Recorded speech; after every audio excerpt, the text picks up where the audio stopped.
Good morning, नमस्कार दोस्तों, सुप्रभात, राधे राधे। आप सभी का स्वागत है आज की इस करंट अफेयर्स की क्लास में। वेरी गुड मॉर्निंग, नमस्कार, जय श्री कृष्णा, राधे राधे साहब। आप सभी मित्रों का हार्दिक स्वागत है आज की इस करंट अफेयर्स की क्लास में, जिसमें हम लोग बातचीत करेंगे कुछ ऐसे महत्वपूर्ण सवाल जो आपकी करंट अफेयर्स की दृष्टि से बहुत इंपॉर्टेंट साबित होने वाले हैं। उन सभी सवालों पर आप सभी के सामने बातचीत को लेकर के हाजिर है, तो फटाफट जुड़िए। उसके बाद शुरुआत करते हैं आज के कुछ इंपॉर्टेंट सवाल जो आपके एग्जाम की दृष्टि से इंपॉर्टेंट रहने वाले हैं। उन सभी सवालों को लेकर आप सभी के सामने हाजिर हैं और एक बार फिर कुछ ऐसे सवालों पर आपसे बातचीत करेंगे जो एग्जाम की दृष्टि से इंपॉर्टेंट रहने वाले। एसआई मंजू, राखी, पारी, सभी मित्रों का हार्दिक स्वागत। गुड मॉर्निंग, नमस्कार, जय श्री कृष्णा, राधे राधे साहब। चलिए अब बातचीत की शुरुआत कुछ पंक्तियों के साथ। मेरा पानी उतरता देख किनारे पर घर मत बना लेना, मैं समंदर हूं लौट कर जरूर आऊंगा। मैं समंदर हूं लौट कर जरूर आऊंगा। इस प्रकार की कुछ पंक्तियां आप सबके सामने लिखी हुई है। तो अपने आप को यह चुनौती दीजिए कि कहीं ना कहीं मेरे कुछ ऐसे दिन देखकर, मेरी कुछ ऐसी बातों को देखकर आप अपना घर जो है वो किनारे पर मत बना लेना, क्योंकि मैं क्या हूं, समंदर हूं और एक दिन जरूर आऊंगा और जिस दिन आऊंगा उस दिन प्रलय साथ लाऊंगा।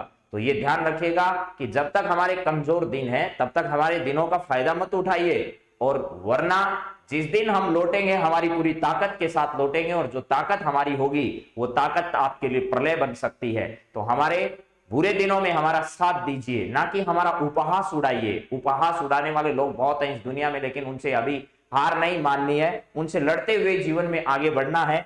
तो ऐसे लोग आपको हर जगह मिलेंगे, पग पग पर मिलेंगे, लेकिन ऐसे लोगों के साथ अपने मुकाबले को बहुत कड़ा करना होगा, किसी भी प्रकार हार नहीं माननी है। आज बात हम करने वाले 23/2 यानी फरवरी का महीना अंतिम दौर में गुजर रहा है मेरे मित्रों। तो आप लोग सब जानते होंगे कि अब जैसे जैसे समय गुजरता जा रहा है वैसे वैसे यहाँ पर बहुत मुश्किल होता जा रहा है युवाओं के लिए, जिनको अति आवश्यक है नौकरी की, उनके लिए यह समय बड़ा कड़ा है। क्योंकि एक भी परीक्षा ऐसी नहीं हो रही है जो सही सलामत हो जाए। एक भी एग्जाम सरकार सही तरीके से करवा नहीं पाई है। सरकार के एक्सपर्ट इतने खतरनाक हैं कि 16-16 सवाल आरएस जैसी परीक्षाओं में उन लोगों के समझ के बाहर है। तो ये रास्ते ले ही जाएंगे मंजिल तक, तुम हौसला रख। कभी सुना है कि अंधेरे ने सुबह ना होने दी हो? ऐसा होगा नहीं कभी भी। तो ये रास्ते ले ही जाएंगे मंजिल तक, तुम हौसला रख। कभी सुना है कि अंधेरे ने सुबह ना होने दी हो? अंधेरा चाहे कितनी भी कोशिश कर ले, अंधेरा भाई कितनी भी साजिश कर ले, लेकिन सूर्य के सामने उसका अंधेरा कुछ नहीं कर पाता। कितनी भी साजिश वो कर ले फिर भी उस अंधेरे को रोक नहीं पाता है। चलिए अब पहला सवाल आपके सामने आ रहा है, जरा इस पहले सवाल का जवाब दीजिए कि रूस के राष्ट्रपति जो कि व्लादिमीर पुतिन है, इन्होंने किस क्षेत्र को स्वतंत्र क्षेत्र के रूप में मान्यता प्रदान की है? उस क्षेत्र का नाम बताइए। रूस के राष्ट्रपति ने यूक्रेन के किस क्षेत्र या देश को स्वतंत्र क्षेत्र के रूप में अभी मान्यता प्रदान कर दी है, और इस मान्यता को लेकर के दुनिया भर के देशों में अलग अलग तरीके का जो है वो भाव देखने को सामने आया है, और अलग अलग लोग जो हैं वो इसको लेकर अलग अलग तरीके का क्या कर रहे हैं, इसमें व्यू प्रदर्शित कर रहे हैं। कुछ लोग इसका विरोध कर रहे हैं, कुछ लोग इनका साथ दे रहे हैं। तो सही बात क्या है जरा उस पर हम बातचीत करने वाले हैं। तो जरा बताइएगा, रूस के राष्ट्रपति कौन है? व्लादिमीर पुतिन है। व्लादिमीर पुतिन, व्लादिमीर पुतिन जो है ये यहाँ के क्या है, ये यहाँ के राष्ट्रपति हैं। और अभी ऐसा इरादा कहा जा रहा है कि ये जीवन भर इस पद पर बने रहना चाहते हैं। और कुछ लोगों ने, अमेरिका जैसे राष्ट्रपति जी और जहां तक के बाइडेन जो हैं, उन लोगों ने तो ये तक कहा है कि इन लोगों ने ये साजिश कर रखी है अपने विरोधियों को क्या करने के लिए, चुप करने के लिए, उनको निशाना बनाने के लिए ऐसा किया जा रहा है। तो यूक्रेन का विवाद वर्तमान में सबसे बड़ा विवाद बनता जा रहा है, और लगातार रूस की सेना और यूक्रेन की सेना जो दोनों हैं वो आपस में इस प्रकार के कंडीशन में आ चुकी है कि एक युद्ध की दहलीज पर खड़े हैं दुनिया भर में। शीत युद्ध के बाद ऐसा पहली बार होने जा रहा है। तो अब देखिए यहां में रूस की सेना जो है यूक्रेन के इन दो क्षेत्रों को, यानी यहाँ के रूस के राष्ट्रपति यहाँ के 2 क्षेत्रों को स्वतंत्र राष्ट्र के रूप में, किस रूप में, स्वतंत्र राष्ट्र के रूप में मान्यता प्रदान कर चुके हैं। स्वतंत्र राष्ट्र के रूप में मान्यता प्रदान कर दी है इन्होंने, लेकिन दुनिया भर के लोग इसे मानने को तैयार नहीं है। भारत जो है, इस भारत ने यह कहा है कि हमारे नागरिकों की सुरक्षा हमारे लिए सबसे बड़ी कामयाबी होगी। हमारे नागरिक जो है, हमारे नागरिकों की सुरक्षा ही हमारी जिम्मेदारी है, हम वो करेंगे। और भारत का इंडियन एयरलाइंस जो कि टाटा की अब कंपनी बन चुकी है, वो भारतीय नागरिकों को लाने के लिए कहां चली गई है, यूक्रेन की ओर रवाना कर दी गई है। और विदेश मंत्रालय इस मामले में बहुत महत्वपूर्ण भूमिका निभाता है। कौन सा मंत्रालय है, विदेश मंत्रालय। ये विदेश मंत्रालय जो है, इसकी सबसे बड़ी महत्वपूर्ण भूमिका इस मामले में रहती है। तो यहां पर विदेश मंत्रालय जो है, इस विदेश मंत्रालय की सबसे महत्वपूर्ण भूमिका इस पूरे मामले में रहती है, जिस मंत्रालय के मंत्री हमारे एस जयशंकर साहब है। एस जयशंकर साहब है, पहले ऑस्ट्रेलिया के दौरे पर, फिर फिलीपींस के दौरे पर।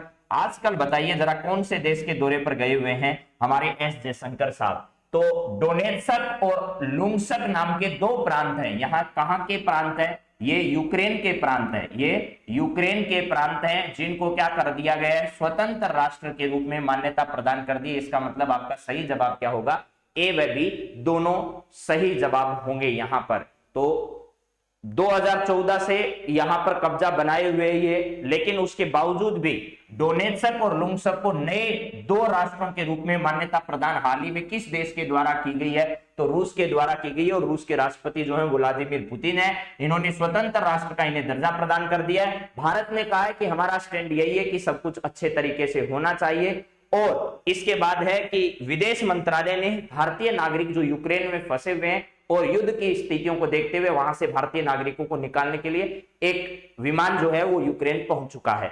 चलिए अब जरा इसके बारे में थोड़ी और बातें मैप के माध्यम से समझने की कोशिश करते हैं। देखिएगा रशिया के बारे में थोड़ा सा मैप आपके सामने मैं यहाँ लेकर चल रहा हूं कि पूरा का पूरा जो क्षेत्र है, ये जर्मनी है, फ्रांस है, इटली है, टर्की है, ये सब मुख्य दर्शक बने हुए हैं, जापान है, चाइना है।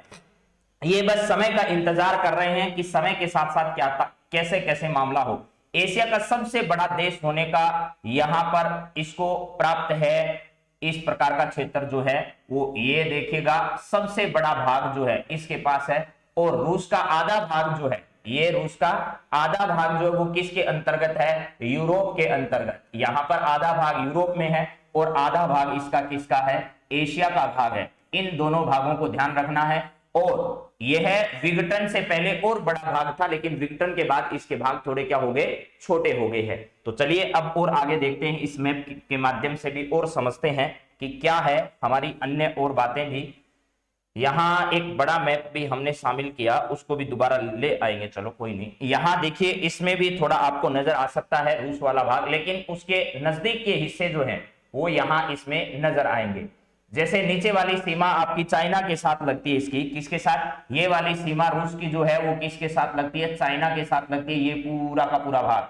और इधर वाला थोड़ा सा हिस्सा जो है वो आपका उत्तरी कोरिया के साथ भी इसका क्या करता है, लगता है। फिर नीचे वाला हिस्सा मंगोलिया के साथ लगता है। इधर काजिकिस्तान जो देश है वो भी आपको ध्यान रखना है। फिर उज्बेकिस्तान देश है। ये काजिकिस्तान देश जो आपको नजर आ रहा है प्यारे दोस्तों, ये विश्व का सबसे बड़ा लैंडलॉक कंट्री है। विश्व का क्या है, विश्व का सबसे बड़ा लैंडलॉक कंट्री है, यानी स्थल अवरुद्ध देश है। स्थल अवरुद्ध देश इसको कहा जा सकता है, अवरुद्ध देश इसे कहा जाता है। ये भी थोड़ा आप लोग देख लीजिएगा। चलिए इसके बाद और आगे देखते हैं इसमें क्या है। यहां पर आपको एकदम सही नजर आएगा इस मैप के अंदर, ये रूस का पूरा क्षेत्र जो है यहां पर आपके सामने है, कजाकिस्तान है। और इसमें यूक्रेन जो है वो अलग से दर्शाया नहीं गया है, यहां दर्शाया, देखिए ये रहा यूक्रेन, ये रहा, ये आपका पूरा का पूरा जो है वो रूस है, चाहे वो यूरोप का हिस्सा हो चाहे वो एशिया का हिस्सा हो। यहां पर एक देश है जिसका नाम क्या है, यूक्रेन है। ये ऊपर वाला हिस्सा बेलारूस, फिर इधर वाला पोलैंड, इधर वाला रोमानिया, फिर ये वाला क्षेत्र जो है जॉर्जिया वाला, ये पूरा का पूरा घिरा हुआ जो भाग है, ये घिरा हुआ भाग किसका है, यूक्रेन का है। और यूक्रेन जो है इसमें 2 ऐसे छोटे छोटे भाग हैं जिनको इनसे अलग करने की कोशिश कौन कर रहा था, रूस। और जिसने स्वतंत्र राष्ट्र के रूप में अभी हाल ही में क्या कर दिया है, ये इस प्रकार की जो दो अलग अलग राष्ट्र हैं उनको मान्यता किसने प्रदान कर दी है? रूस ने इनको मान्यता प्रदान कर दी है। तो रूस के द्वारा ऐसी मान्यता प्रदान की गई है। अभी मैं कोशिश आपको करता हूं, अगर दूसरा मैप जिसमें सही तरीके से ये सारी चीज नजर आ जाए तो वो भी आपके सामने रख देता हूं, ताकि आपको और ज्यादा अच्छे से ये सब क्या जाए, नजर आ जाए। तो जरा देखिएगा, इस मैप में आपको थोड़ा अच्छे से ये यूक्रेन वाला क्षेत्र जो है वो नजर आएगा। वर्तमान में दुनिया के सामने सबसे बड़ा विषय जो है वो यही क्षेत्र बना हुआ है, क्योंकि इसकी वजह से कौन कौन सी चीजें प्रभावित हो रही है। देखिए, भारत में जहां महंगाई बढ़ रही है वहां और ज्यादा महंगाई बढ़ने की क्या है, संभावना है। आने वाले कुछ समय में कुछ ऐसी चीजें हैं जिनकी कीमत लगातार बढ़ेगी, चाहे वो पाम ऑयल हो, चाहे वो किसी भी प्रकार की वस्तु है, मार्केट में उसकी जो कीमत है वो कीमत लगातार क्या होगी, और ज्यादा बढ़ने की पूरी संभावना है। इस वजह से भारत पर भी इसका प्रतिकूल प्रभाव जो है वो पड़ेगा। ये देखिए, यहां पर आपको एकदम अच्छे से नजर आ रहा है। यहां पर ये पूरा जो बेलारूस के नीचे वाला भाग है, बेलारूस के नीचे जो भाग है, ये पूरा का पूरा भाग किसका है, यूक्रेन का है। और ये वाला इधर वाला हिस्सा किसका है, रूस का है। तो इस क्षेत्र में दो भाग आपके हैं। इधर देखिए लिथुआनिया, बेलारूस, इसके बाद इधर पोलैंड के साथ यूक्रेन की सीमा साझा होती है। किसके साथ, इसके साथ। और नीचे वाले क्षेत्रों में मोल्डोवा है, इधर क्रोएशिया है, स्लोवेनिया है, हंगरी है, ये बहुत सारे देश हैं यहां पर। लेकिन ऑस्ट्रिया भी एक देश है। तो मोल्डोवा जो है, रोमानिया जो है, और इधर आपका ये वाला पूरा का पूरा क्षेत्र जो है वो इसके साथ सीमा बनाता है। तो यूक्रेन जो है वो बेलारूस और इन दोनों के बीच में है। और यहां पर सबसे बड़ा विवाद दुनिया का जो है वो वर्तमान में आ रहा है। लेकिन इसमें तीसरी पार्टी जो है वो कौन कौन है, तो यूएसए है। यूएसए जो है वो अभी भी मूक दर्शक इसलिए बना हुआ है कि बाइडेन सरकार का ये देखना है कि अब क्या कर पाता। लेकिन बाइडेन ने रूस के राष्ट्रपति द्वारा दिए गए इन दो क्षेत्रों को स्वतंत्र राष्ट्र का जो दर्जा है उसको मानने से क्या किया है, इनकार किया है। चलिए अब हम अगले सवाल पर बढ़ते हैं। और अगला सवाल हमारा क्या है, जरा देखिएगा। दूसरा सवाल देखिए क्या है। Dada Saheb Phalke international film festival पुरस्कार 2022 के संदर्भ में सत्य कथन आपको बताना है कि इनमें से सत्य कथन कौन सा है। जरा देखिएगा, यहां पर है Dada Saheb Phalke international film festival पुरस्कार 2022, इसके संदर्भ में सत्य कथन बताइए कौन सा सही है इसमें से। पहला कथन आप लोगों के सामने लिखा हुआ है, और वो कथन जो है वो लिखा है कि भाई ये है इसमें film of the year Pushpa the rise. Pushpa the rise जो है इसको बेस्ट फिल्म जो है वो दिया गया है Pushpa the rise. Pushpa the rise, Pushpa the rise जो है इसे film of the year, best film of the year का अवार्ड इसे दिया गया। Best film of the year का अवार्ड दिया गया। सर्वश्रेष्ठ अभिनेता रणवीर सिंह को दिया गया है, जिनकी फिल्म है 83, यानी क्रिकेट पर बनी हुई एक फिल्म है इनकी 83। इस फिल्म के लिए इसे दिया गया। और जो पुष्पा है ये तो बहुत ज्यादा चर्चित है, लोगों के दिल और दिमाग पर छा गई है। ऐसी फिल्म है, दक्षिणी भारत की फिल्म है। ये क्या है, दक्षिणी भारत की फिल्म है। दक्षिणी भारत की क्या है, फिल्म है पुष्पा द राइज। यहाँ तो नेता हो, नौकरशाह हो, सबके दिलो दिमाग पर यह फिल्म छाई हुई है। इसके बाद सर्वश्रेष्ठ अभिनेता रणवीर सिंह को फिल्म 83 के लिए सर्वश्रेष्ठ अभिनेत्री कृति सेनन मेनन को है, या फिर कृति सेनन है, ये कृति सेनन को सर्वश्रेष्ठ अभिनेत्री फिल्म मिमी के लिए दिया गया है। यह ध्यान रखना है। सर्वश्रेष्ठ फिल्म, सर्वश्रेष्ठ फिल्म, सर्वश्रेष्ठ फिल्म का पुरस्कार किसको दिया गया है, शेरशाह जो फिल्म है इस शेरशाह फिल्म के लिए दिया गया है। तो यहां बेस्ट डायरेक्टर जो है, बेस्ट डायरेक्टर का पुरस्कार, बेस्ट डायरेक्टर, ये बेस्ट डायरेक्टर जो है वो किसको दिया गया, केन घोष को दिया गया। केन घोष को बेस्ट डायरेक्टर का पुरस्कार दिया गया है। स्टेट ऑफ सीज एक इनकी फिल्म है, उसके लिए state of siege, state of siege जो है इनके लिए इन्हें दिया गया। तो ये सभी दादा साहब फाल्के इंटरनेशनल पुरस्कार के संदर्भ में ये सभी कथन क्या है, फेस्टिवल पुरस्कार 2022 के संदर्भ में क्या है, सत्य है। पहला क्या है, film of the year Pushpa the rise है। सर्वश्रेष्ठ अभिनेता रणवीर सिंह है, फिल्म 83 के लिए दिया गया है। सर्वश्रेष्ठ अभिनेत्री कृति सेनन है, जिनकी एक फिल्म है जिसमें मिमी है। सभी कथन सत्य हैं इसके।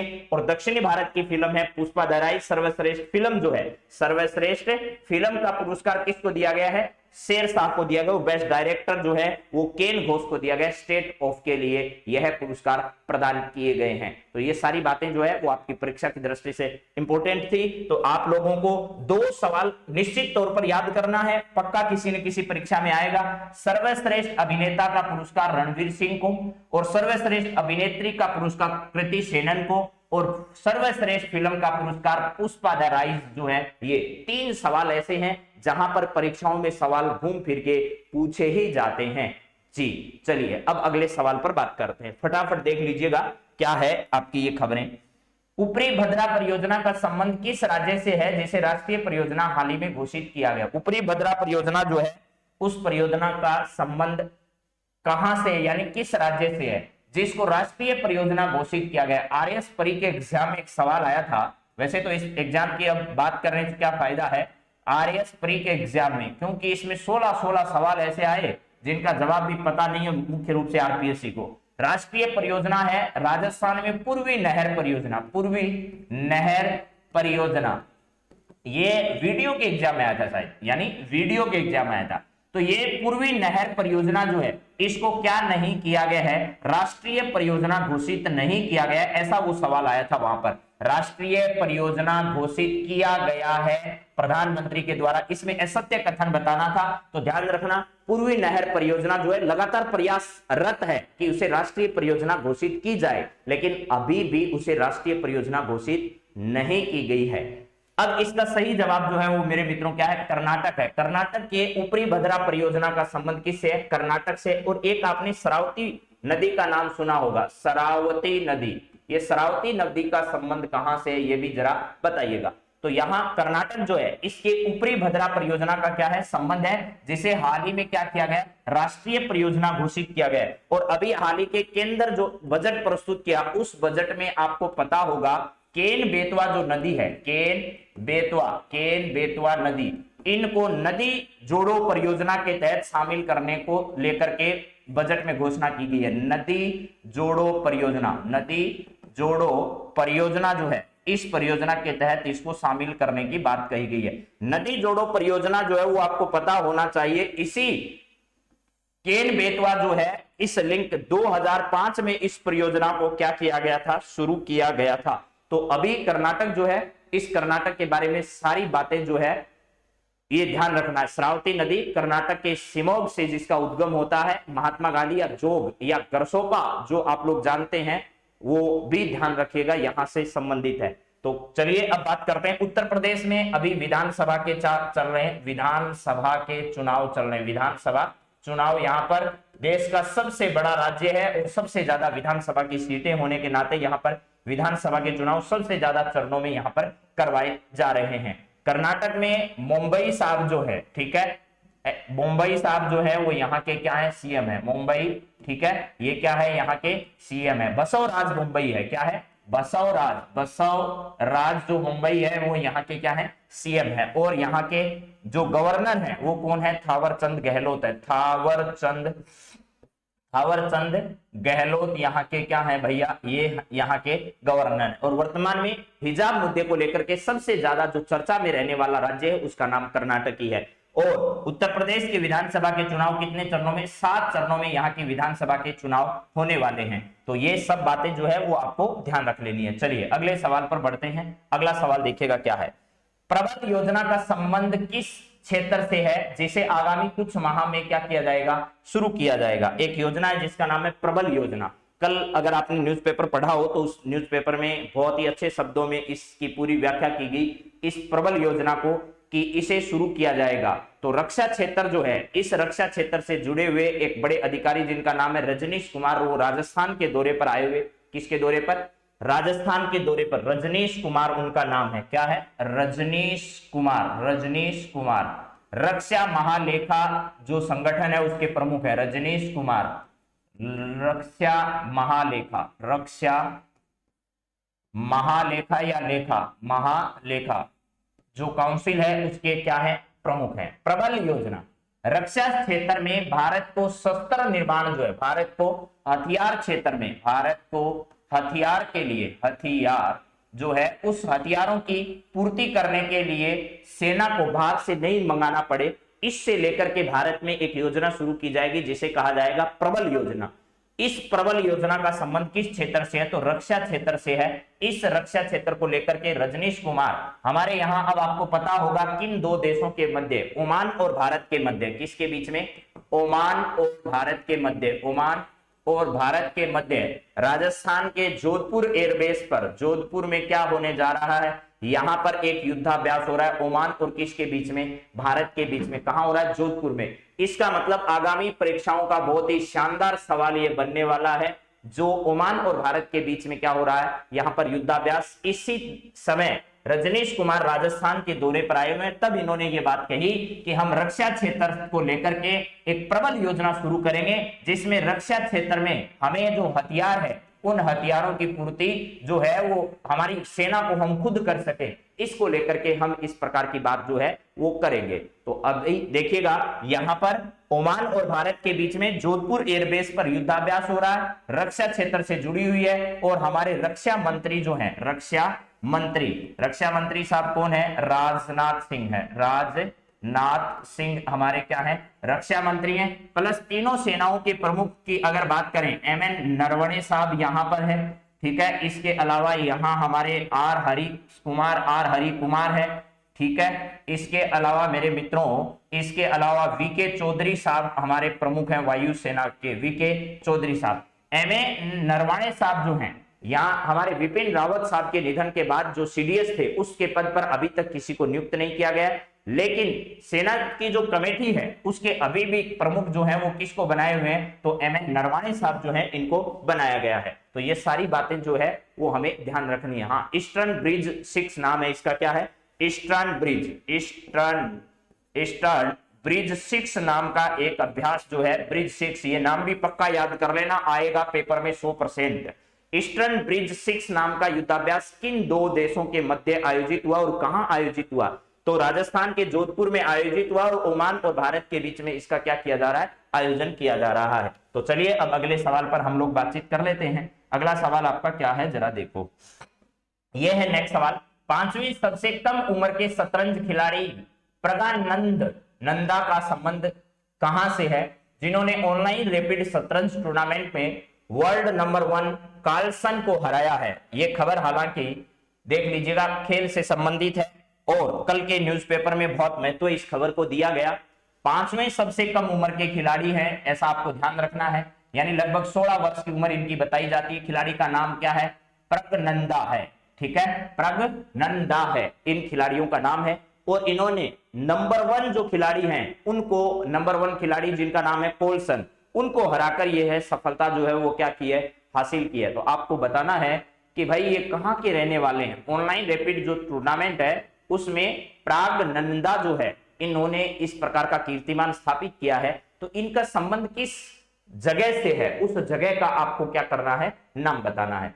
तो देखिए, चेन्नई तमिलनाडु, हैदराबाद तेलंगाना, नई दिल्ली, जयपुर राजस्थान, इनका संबंध है चेन्नई तमिलनाडु से इनका क्या है? संबंध है। और आपको यह भी मालूम होगा मेरे मित्रों, भारत का तटीय राज्य कौन सा है? तमिलनाडु है, जो हमारे नीचे से पाक जल संधि के माध्यम से किससे जुड़ा हुआ भाग है? श्रीलंका से जुड़ा हुआ भाग है। तो ये तमिलनाडु जो है, यहाँ एक क्षेत्र है जिसका नाम क्या है? चेन्नई है। और ये चेन्नई हमें क्या करना है? ध्यान रखना है। तो चेन्नई शहर जो है यहां से संबंधित है। कौन से खिलाड़ी हैं जिनका नाम है?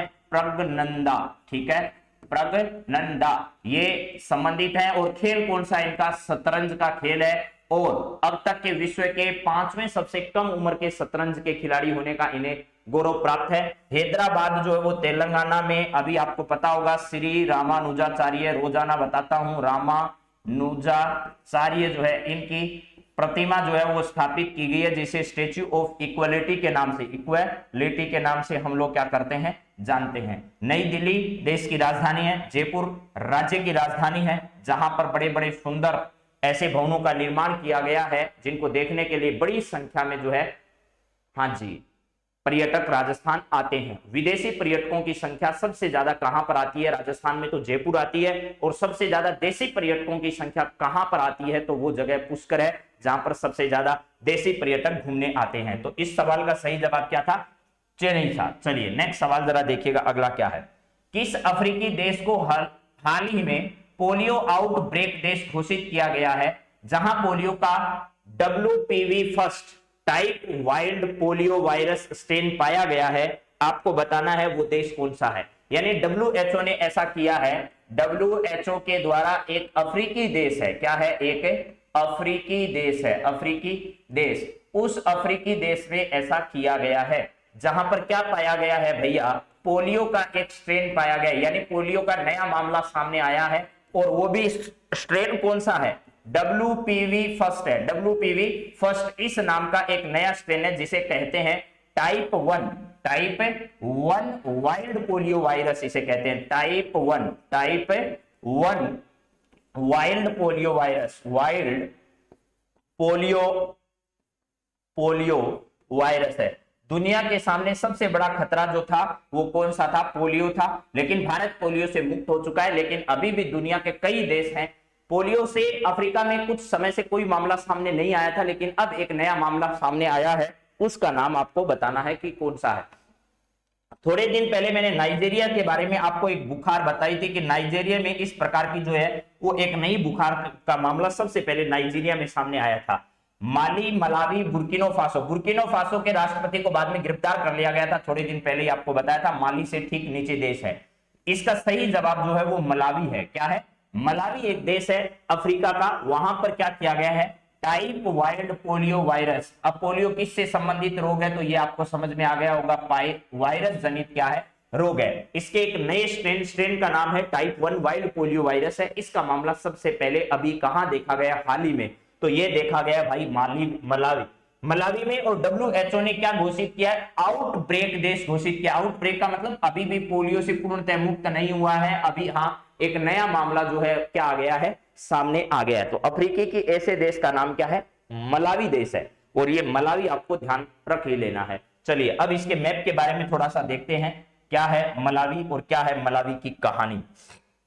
ये देखिए पूरा अफ्रीका का देश आपको नजर आ रहा होगा, जिसमें मोरक्को है, जिसमें वेस्टर्न सहारा का क्षेत्र है। ये माली जो है वो आपका यहाँ पड़ता है, यहाँ नाइजर है, यहाँ नाइजीरिया है, बिनन है, यहाँ कांगो है। ये सारे देश जो हैं वो इसके अंतर्गत यहाँ पर स्थित है।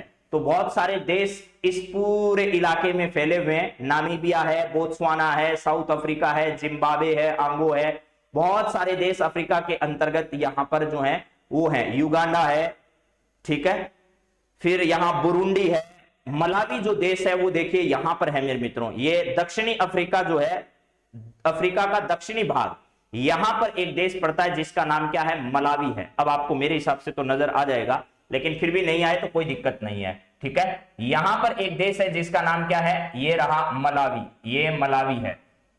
चलिए ये पूरा का पूरा भाग जो है वो क्या है, मलावी है। इधर वाला आपका मेडागास्कर का भाग जो है वो पड़ता है मोजाम्बिक है। ये क्या है आपका, मोजाम्बिक है। मोजाम्बिक से ठीक ऊपर है मोजाम्बिक, ये मोजाम्बिक है। इस मोजाम्बिक से ऊपर वाला जो भाग है यहां पर है ये वाला पूरा भाग किसका है, मलावी का है। टांगानिका जो है वहां पर है, बुरुंडी ऊपर रह गया आपका। ये जो भाग आपको मैंने थोड़ा सा रेड कलर में दिखाया है, ये वाला पूरा का पूरा भाग आपका किसका पड़ता है, यहां पर दो देश है हालांकि, लेकिन मलावी का पूरा भाग आपको यहां पर देखना है। तो ये अफ्रीका के अंतर्गत है। चलिए अब बात करते हैं अगले सवाल के अंतर्गत। यहां पर देखिए अगला सवाल है, 2022 में G20 की अध्यक्षता इंडोनेशिया को दी गई है।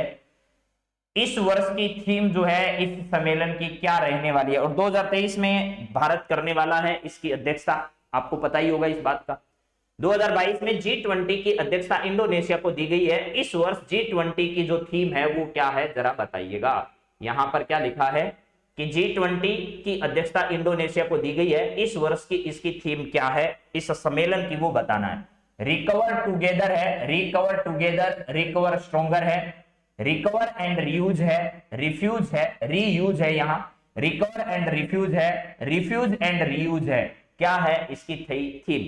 G20 देश जो है इनका सम्मेलन वो आयोजित होने वाला है, लेकिन इसकी अध्यक्षता किसको दी गई है, इंडोनेशिया को दी गई है। इंडोनेशिया की दो राजधानी है मेरे मित्रों, इंडोनेशिया की एक राजधानी जिसका नाम है जकार्ता, क्या है, जकार्ता। और एक नई राजधानी यहाँ पर ब्रुनेई जो है, ब्रुनेई, ये ब्रुनेई इसी का द्वीप है, इस ब्रुनेई के जंगलों में तैयार की जा रही है। ब्रुनेई के जंगलों में क्या की जा रही है, यहाँ की एक नई राजधानी जो है वो बनाई जा रही है, किसकी, इंडोनेशिया की। तो रिकवर टुगेदर रिकवर स्ट्रॉन्गर, ये इस बार के G20 जो सम्मेलन आयोजित होगा उस सम्मेलन की क्या है, थीम है। और 2023 में इसकी अध्यक्षता कौन करने वाला है, तो भारत इसकी अध्यक्षता करने वाला है। तो जकार्ता और ब्रुनेई के जंगलों में इसकी जो है वो 2 राजधानियां बनाई जा रही है। इसका कारण क्या है, जकार्ता में जन घनत्व ज्यादा होने के कारण, जन घनत्व क्या होने के कारण, जन घनत्व ज्यादा होने के कारण ऐसा किया जा रहा है। अभी अगर हम इंडोनेशिया की बात करें तो देख लीजिएगा, इंडोनेशिया भी आप लोगों को हम दिखा देते हैं थोड़ा सा।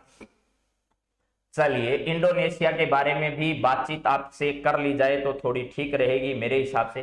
पहली बार तो हम लोग G20 देशों की बातचीत आपके सामने रखते हैं। ये सारे के सारे जो देश हैं मेरे मित्रों, ये G20 से जुड़े हुए देश हैं, जिनको आप लोग बहुत अच्छे से देख सकते हो। G7 में कौन कौन से आते हैं, G20 में कौन कौन से आते हैं। देखिए, G7 में जो देश आते हैं, G7 में उनका एक ग्रुप आपके सामने रखा गया है, जिसमें क्या क्या है जरा देखो। जर्मनी है आपका, क्या है, जर्मनी G7 के अंतर्गत आता है। जर्मनी के बाद यूके इसके अंतर्गत है। इसके अलावा इसमें फ्रांस शामिल है। इसके अलावा इसमें कनाडा जो है वो इसका हिस्सा है, यूएसए इसका हिस्सा है, और इटली इसका हिस्सा है, इटली इसका हिस्सा है, और जापान है।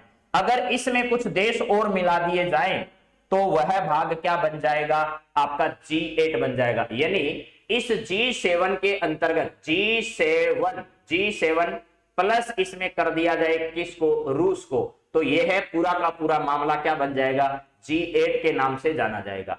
अब इस G8 वाले में ये देश और शामिल कर दिए जाएं तो यह क्या बन जाएगा, यह G20 बन जाएगा। ये कौन कौन से हैं, इसमें आपका टर्की है, क्या है, टर्की जो देश है, टर्की का नाम बदल दिया गया, आपको पता होगा तुर्कीये कर दिया गया। तुर्की का नाम बदलकर क्या कर दिया गया, तुर्कीये कर दिया गया, तुर्कीये, ये नाम यहाँ के जो प्रमुख है उन्होंने बदलकर कर दिया है, तुर्की है। फिर यूरोपियन यूनियन है, यानी EU है, यूरोपियन यूनियन है। अर्जेंटीना है, क्या है, अर्जेंटीना, अर्जेंटीना, ये अर्जेंटीना इसी का भाग है। फिर है ब्राजील है, ब्राजील, ब्राजील है। साउथ कोरिया है, साउथ कोरिया है। फिर मेक्सिको है, फिर चाइना है, इंडोनेशिया खुद है, और सऊदी अरब है, ऑस्ट्रेलिया है, इंडिया है, और साउथ अफ्रीका है। मुद्दे की बात यही थी कि G20 का सदस्य भारत है या नहीं। इसका मतलब यह है कि भारत इसका क्या है, सदस्य है, और इंडोनेशिया भी इसका क्या है, सदस्य है। तो इंडोनेशिया है, इसको तो जिम्मेदारी दी गई है 2022 की, और इंडिया को जिम्मेदारी दी गई है 2000 कब की, 23 की। ये दोनों बातें हमें क्या करनी है, ध्यान रख लेनी है। बस यहां पर बहुत अच्छी बातें आपको पूछी जा सकती है।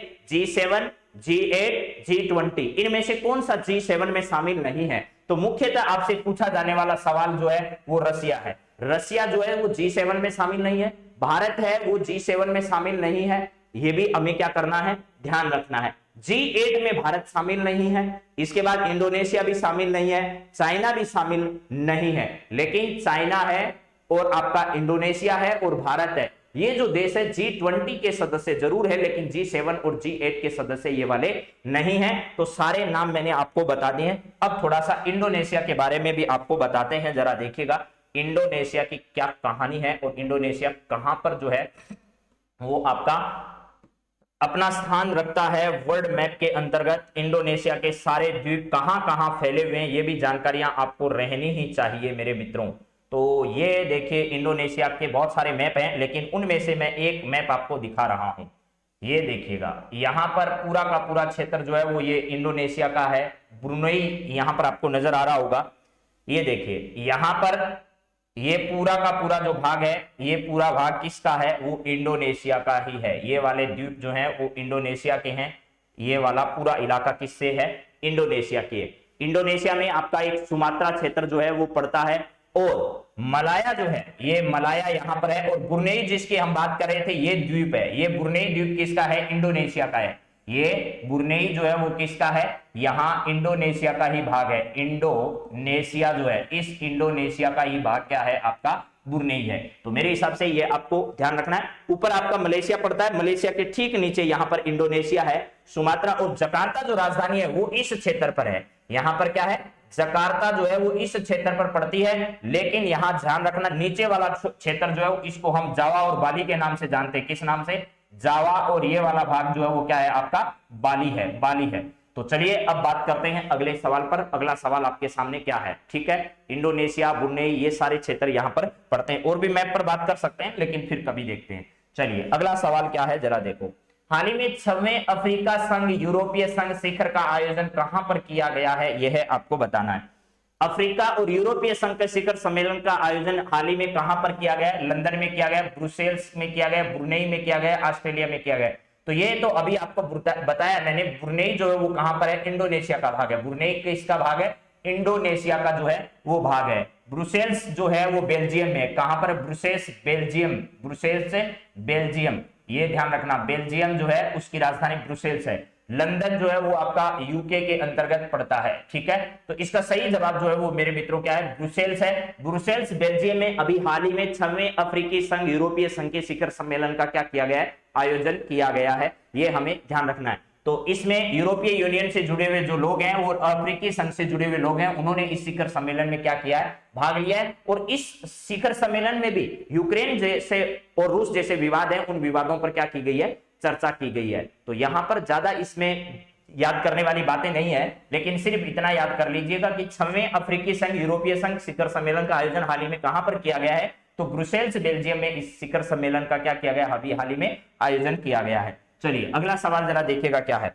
आरबीआई के बारे में एक महत्वपूर्ण सवाल आया है, और आरबीआई ने गैर बैंकिंग वित्तीय कंपनियों के लिए नॉन परफॉर्मिंग एसेट्स वर्गीकरण मापदंडों की पालना करने की समय सीमा को कब तक के लिए बढ़ा दिया गया है, यह है जरा आपको बताना है। आरबीआई आप लोग जानते हैं देश का बैंकों का बैंक है, बैंकों का पिता है, ये कह दीजिएगा क्या है, बैंकों का बैंक है। बैंकों का बैंक जो है वो कौन सा है, आपका आरबीआई है। आरबीआई जो है वो विभिन्न प्रकार की अर्थव्यवस्था में महत्वपूर्ण योगदान देता है, जो क्या करता है, महंगाई को कंट्रोल करने का काम करता है। किसको, महंगाई को नियंत्रित करने का, नियंत्रित करने का क्या करता है, करने का कार्य करता है। ये कैसे कंट्रोल करता है, तो भाई साहब दुनिया, भारत में किस किस के पास कितना धन पड़ा, कहां कहां पर कितना धन पड़ा है, ये तीनों बातें जो है वो ये कंट्रोल रखता है। इसको सब पता है कि कहां कहां पर हमारा धन जो है वो पड़ा हुआ है। तो ये महंगाई को क्या करता है, कंट्रोल करता है। सीधी सी बात है, मांग और आपूर्ति का जो सिद्धांत है, उस मांग और आपूर्ति के सिद्धांत को कंट्रोल करने का काम किसका है भैया, आरबीआई का है। आरबीआई विभिन्न प्रकार की रेट्स, जैसे रेपो रेट है, रिवर्स रेपो रेट है, रेपो रेट है, क्या है आगे, रिवर्स रेपो रेट है, रिवर्स रेपो रेट है, रिवर्स रेपो रेट है, फिर क्या है, बैंक रेट है। इन सभी प्रकार की रेट्स को क्या करता है, निर्धारित करने का काम करता है। यहां पर लिखा है गैर बैंकिंग वित्तीय कंपनियां, यानी जिनके पास बैंक का लाइसेंस नहीं है लेकिन वो फाइनेंस का काम करती है, इस प्रकार की कंपनियों के non performing assets, non performing assets को बोलते हैं एनपीए। क्या बोलते हैं, एनपीए शॉर्ट में इसे कहते हैं नॉन परफॉर्मिंग एसेट्स। क्या होता है नॉन परफॉर्मिंग एसेट्स, ये जरा समझेंगे। लेकिन आरबीआई जो है इसकी स्थापना आप लोग याद रख लीजिएगा, 1 अप्रैल फूल मनाया था 1935 में। कब, 1935 में। इसका वर्तमान में मुख्यालय कहां पर है, मुंबई में इसका क्या है, मुख्यालय वर्तमान में है। और आरबीआई के लगातार 3 गवर्नर जो हैं, इन 3 गवर्नर को मैंने आपको बता ही रखा है। रघुराम राजन साहब रहे, इसके बाद में उर्जित पटेल साहब आए। कौन आए, उर्जित पटेल बनकर आए। और उसके बाद में शक्तिकांत दास, ये वर्तमान में आरबीआई के गवर्नर के पद पर है। एनपी नॉन परफॉर्मिंग एसेट्स क्या होता है, आपने बैंक से लोन ले लिया और बैंक आपको कहता है कि भाई आप 12 महीने के अंदर अंदर क्या कर दीजिएगा, हमारा इतना पैसा जो है वो वापस लौटा दीजिएगा। लेकिन आप भाई साहब हो कि बैंक से पैसा तो ले लिया, लेकिन पैसा लेने के बाद आपका देने का क्या नहीं करता, मन नहीं करता, किसी का नहीं करता। पैसा लेने के बाद देने का वापस मन नहीं करता। तो ऐसा पैसा जो बैंकों से लोगों ने लोन के तौर पर उधार लिया है और वो वापस नहीं चुका नहीं पाते, क्या सरकार अगर डेटा जारी कर देना तो इस देश में हाहाकार मच जाए। इतना पैसा लोगों ने उधार ले लेकर जो है वो चंपत लगा दी है सरकार को। लेकिन सरकार है कि कहती है जाने दो जाने दो, लेकिन कुछ नीरव मोदी जैसे हैं, ये जो लोग हैं ये बहुत बड़ा घोटाला कर जाते हैं और देश के बाहर जो है वो मीडिया के सामने जब आ जाता है तब मुद्दा उछल कर आता है। ऐसा इस देश में लाखों लोग हैं जिन्होंने पैसा उधार ले रखा है और बैंक को वो वापस नहीं देना चाहते हैं। तो यहां पर नॉन परफॉर्मिंग एसेट्स का मतलब यह है बैंक का वो पैसा जो डूब जाता है। बैंक क्या देता है भैया, ऋण देने का काम करता है और यह ऋण जो है वो लोग वापस नहीं चुकाते हैं, इसी को कहा जाता है नॉन परफॉर्मिंग एसेट्स। यानी नॉन परफॉर्मिंग एसेट्स का मतलब यही है कि जो पैसा उधार दिया वो भाई साहब डूब गया है। ठीक है, इसकी अलग अलग प्रकृति है, 1 महीने में या फिर 12 महीने में किस किस प्रकार इसको तय किया जाता है वो अलग अलग बातें। ठीक है, हाँ जी। तो यहां पर है सितंबर 2022 तक, 23 तक, और यहां पर है नवंबर 23 तक और दिसंबर 2022 तक। तो नॉन परफॉर्मिंग एसेट्स जो हैं, ये नॉन परफॉर्मिंग एसेट्स की जो वर्गीकरण के मानदंड है, इनकी पालना करने की समय सीमा कब तक के लिए बढ़ा दी गई है। अब देखिए, अनुसूचित और गैर अनुसूचित अलग अलग प्रकार के बैंक होते हैं। अनुसूचित बैंक जो होते हैं उनको क्या करना पड़ता है, आरबीआई के द्वारा निर्धारित किए गए सभी प्रकार के जो मामले हैं उनमें इनकी सभी प्रकार की राय को, सभी प्रकार के नियमों को, जो आरबीआई का नियम बन रखा है उस नियम को मानने के लिए ये सब बाध्य हैं। लेकिन ये गैर बैंकिंग वित्तीय कंपनियां, इस पर भी आरबीआई का कंट्रोल हो, इसके लिए नॉन परफॉर्मिंग वर्गीकरण मानदंड लगातार देश में। अब देखिए, एक देश था जिसमें 8% जो मामला है, अमेरिका में जब मंदी आई तो 8% नॉन परफॉर्मिंग एसेट्स होने की वजह से पूरा देश जो है वो गर्त में डूब गया। और भारत में अगर बात की जाए आज एनपीए की, तो भारत का एनपीए 12% है मेरे मित्रों। कितना है, 12%। लेकिन भारत में कभी भी आर्थिक जो मंदी है उसके कारण इतनी मंदी नहीं आएगी, क्योंकि हमारे यहाँ हमेशा से क्या है, मामला सेम चल रहा है, यानी मांग और आपूर्ति का सिद्धांत हमारे ज्यादा यहाँ प्रभावित नहीं होता।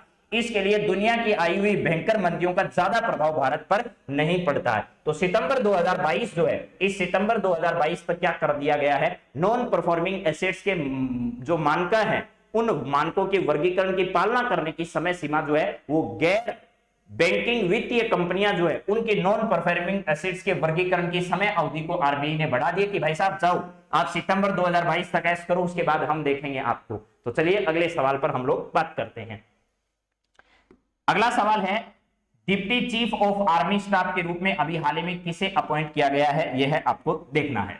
Deputy chief of army staff, army staff जो है वो हमारे पहले सीडीएस जो थे वो विपिन रावत साहब थे। उसके बाद वो जो कमेटी बना रखी, उस कमेटी के प्रमुख जो है वो हमारे एमएन नरवाणे साहब हैं।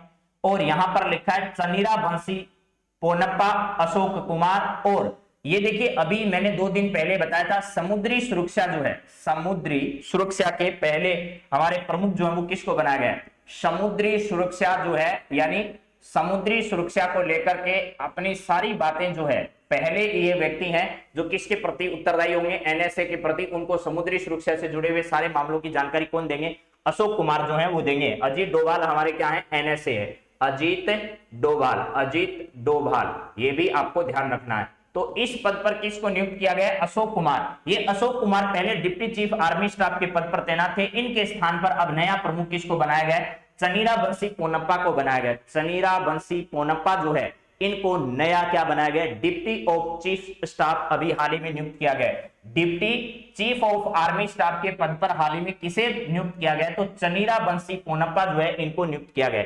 आर हरि कुमार हमारे नौसेना प्रमुख है, क्या है, नौसेना प्रमुख है, नौसेना क्या है जी, प्रमुख है। और अभी हाल ही में ये नौसेना से जुड़ा हुआ जो आपका प्रेसिडेंशियल रिप्रेजेंटेशन था उसका आयोजन विशाखापट्टनम में किया गया। कहां पर, विशाखापट्टनम। विशाखापट्टनम जो है वो कहां पर है, तो विशाखापट्टनम आंध्र प्रदेश में। कहां पर है भैया, आंध्र प्रदेश है, आंध्र प्रदेश में है। और आंध्र प्रदेश जो है यहाँ की राजधानी जो है वो क्या है भैया, अमरावती है, क्या अमरावती है क्या, ठीक है। और विशाखापट्टनम में अभी प्रेसिडेंशियल रिप्रेजेंटेशन का आयोजन किया गया, जिसमें राष्ट्रपति जो हमारे हैं, राष्ट्रपति रामनाथ कोविंद इन्होंने भाग लिया। रामनाथ कोविंद साहब जो हैं इन्होंने क्या कर दिया, इसमें हिस्सा लिया था। और हिस्सा लेकर के जो सभी प्रकार के जो हमारे युद्धक विमान जो हैं या फिर यहां पर काम करने वाले जो जहाज हैं, इन सब को क्या किया गया, देखा गया, उनका निरीक्षण किया गया, किसके द्वारा, राष्ट्रपति जी के द्वारा। तो चलिए इसका सही जवाब जरूर ध्यान रखना, चन्नी राम बंसी। एक चन्नी है जो पंजाब में है, एक चन्नी कहां पर है, पंजाब में भी चन्नी है। और एक क्या है, चनीरा बंसी पोनप्पा जो है ये कहां पर है, deputy chief of army staff जो है वो इनको बनाया गया है। चलिए अब बात करते हैं अगले सवाल पर। हाँ जी, आंध्र प्रदेश के जो सीएम है जगनमोहन रेड्डी साहब है, क्या है यहाँ पर सीएम जो है वो जगमोहन रेड्डी है। जग को मोहित करने वाले जगमोहन रेड्डी जो है युवा मुख्यमंत्री यहाँ पर हैं। राहुल गांधी भी युवा है वैसे तो। चलिए अगला सवाल जरा देखिएगा, यहाँ है जयपुर में रामनिवास बाग में स्थित अल्बर्ट हॉल में अपना कौन सा स्थापना दिवस हाल ही में बनाया गया। राजस्थान के महाराजा कॉलेज के पास, महाराजा कॉलेज का निर्माण महाराजा राम सिंह ने करवाया था। महाराजा कॉलेज जो है यहाँ पर इसका निर्माण किसने कराया था, महाराजा राम सिंह जी के द्वारा किया गया था। राम सिंह जी की ने इसका निर्माण कराया। राज्य का पहला क्या है, ये साइंस कॉलेज है। क्या है, साइंस कॉलेज जो है ये इसको कहा जाता है। इसके अलावा ध्यान रखना अभी हाल ही में यहाँ पर क्या किया गया, विज्ञान प्रतियोगिता, विज्ञान फेस्टिवल, विज्ञान जो है वो फेस्टिवल का आयोजन यहाँ पर किया गया। विज्ञान फेस्टिवल जो है, इस फेस्टिवल का आयोजन कहां पर किया गया, तो महाराजा कॉलेज में किया गया। इसी के नजदीक या इसी के पास में स्थित है रामनिवास बाग के अंतर्गत आपका कौन सा हॉल, जिसका नाम है अल्बर्ट हॉल, जहां पर वर्षों पुरानी जो है वो क्या रखी गई है, एक मम्मी रखी गई है। ये मम्मी क्या है आप लोग सब जानते हैं, ठीक है। मम्मी का मतलब एक ऐसा शरीर जो लंबे समय से यहाँ पर रखा गया है। और आपसे ये पूछा जा रहा है कि इस अल्बर्ट हॉल में अपना कौन सा स्थापना दिवस अभी हाल ही में मना है, 136वां, 150वां, 75वां, 161वां। भारत अपनी स्वतंत्रता का 75वां वर्ष क्या कर रहा है, मना रहा है। आजादी के अमृत महोत्सव के रूप में इसे मना रहा है। किस रूप में, आजादी के अमृत महोत्सव के रूप में, आजादी के अमृत महोत्सव के रूप में इसे क्या किया जा रहा है, मनाया जा रहा है।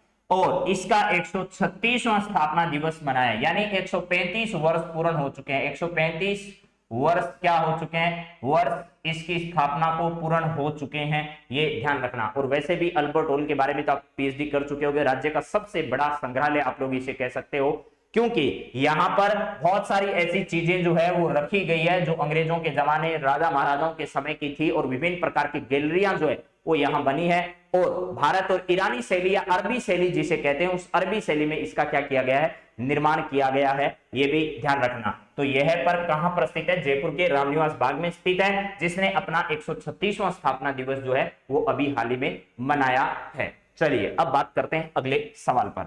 अगला सवाल क्या है जरा देखिएगा, जल अभाव अभियोग निराकरण समिति जो है इसका अध्यक्ष हाल ही में किसे बनाया गया, यानी जनता के अभाव अभियोग जो है उनको सुनने के लिए और उनका निराकरण करने के लिए एक समिति बनाई गई है जिसका नाम है जन अभाव अभियोग निराकरण समिति। इसका अध्यक्ष हाल ही में किसे बना गया। कौन कहता है कि सिर्फ मोहब्बत में ही दर्द होता है, कमबख्त अपनी तो दरवाजे में उंगली आ जाए तो भी जान निकल जाती है, और जान नहीं भी निकलती तो लोग निकाल देते हैं।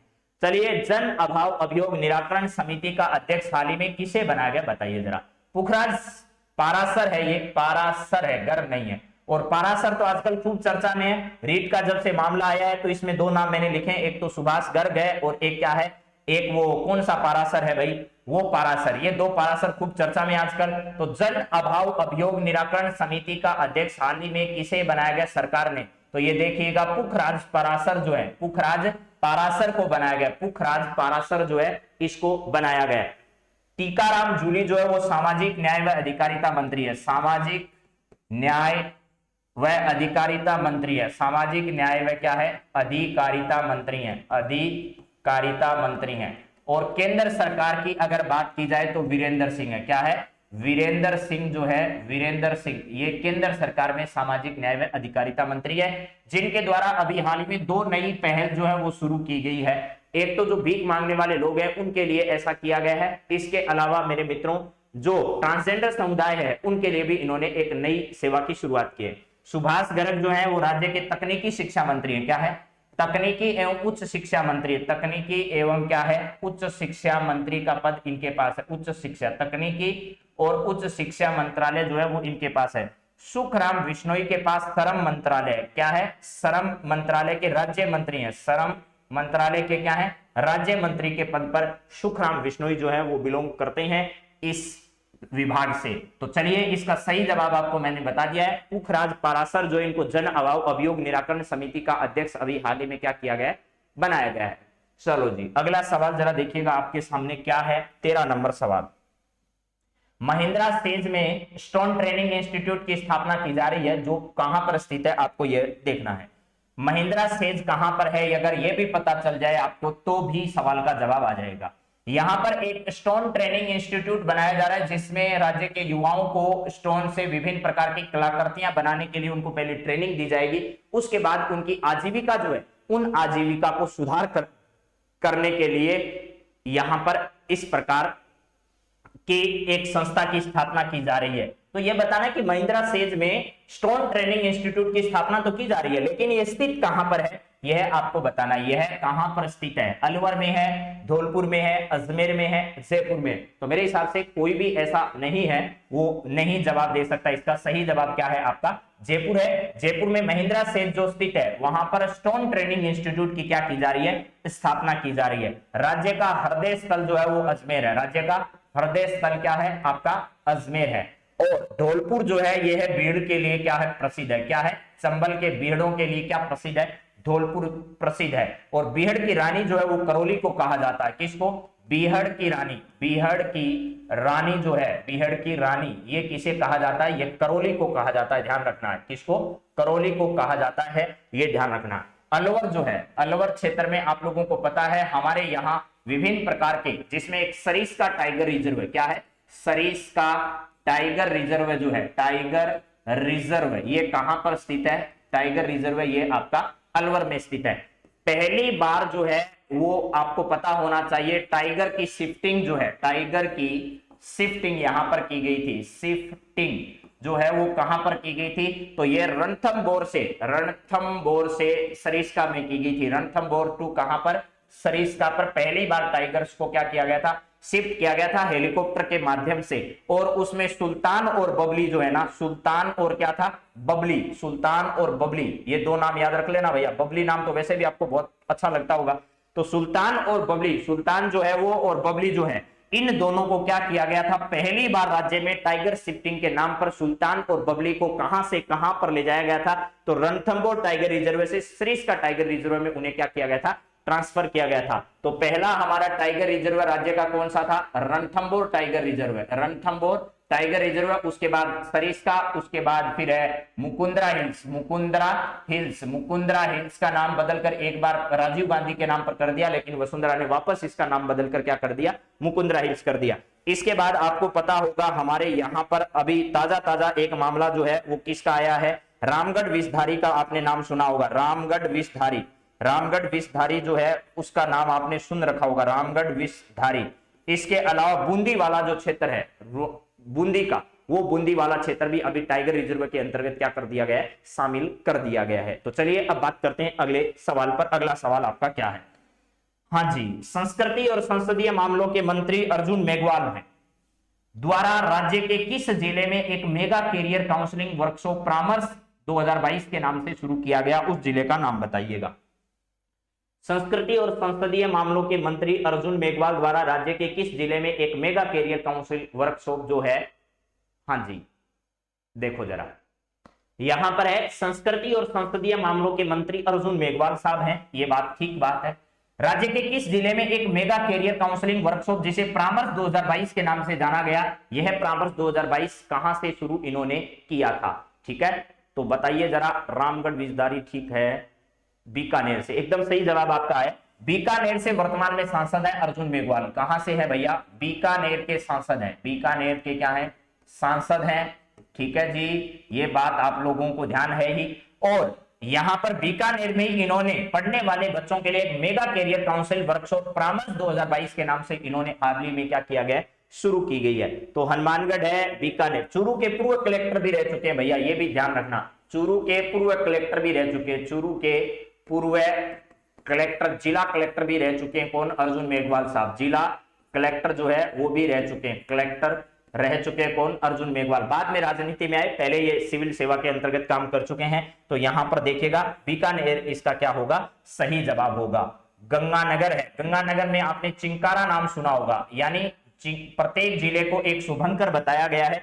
उस शुभंकरों की लिस्ट में अगर बात की जाए तो चिंकारा कहां का है, गंगानगर का है। और चूरू का जो है वो कृष्ण मृग है, क्या है, कृष्ण मृग जो है, ये कृष्ण मृग कहां पाया जाता है? तो ताल छापर के अंतर्गत पाया जाता है, ताल छापर में। यानी प्रत्येक जिले का एक शुभंकर जो है वो 2015 के अंतर्गत दिया गया था। प्रत्येक जिले में वन्य जीवों के संरक्षण के लिए 2015 में ये शुभंकर की प्रथा जो है वो क्या की गई थी? शुरू की गई थी। तो शुभंकर जो है वो पहली बार कब घोषित किए गए थे? तो ये 2015 में घोषित किए गए थे, जिसमें चूरू का कौन सा है? कृष्ण मृग है, जो ताल छापर वन्य जीव अभ्यारण्य में पाया जाता है। और गंगानगर का कौन सा है? चिंकारा है। तो ये सब बातें भी हाँ इनका ध्यान रखना, भट्ट तीतर है। ठीक है, चलिए नेक्स्ट बात जरा देखो, अगला सवाल।